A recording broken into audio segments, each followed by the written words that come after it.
Quali sono le principali novità che si annunciano per il settore biologico?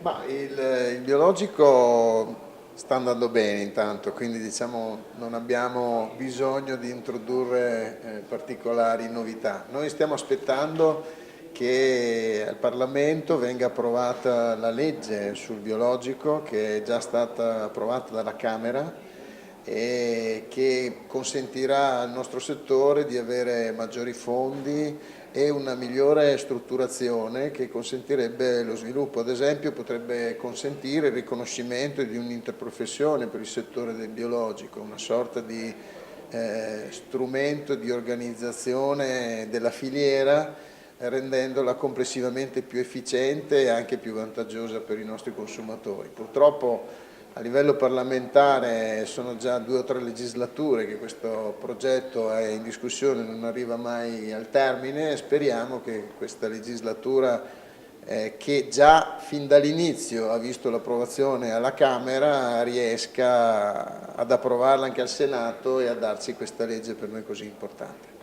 Quali saranno i prodotti biologici che secondo lei daranno più soddisfazione? Ma diciamo il biologico ormai riguarda tutte le categorie merceologiche.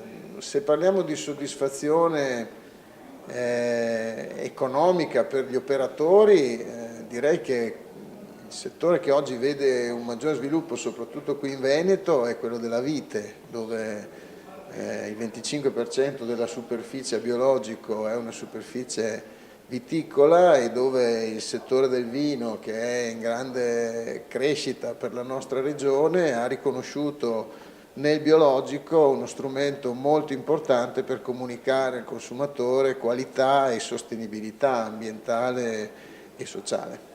Quindi indietro però non si torna.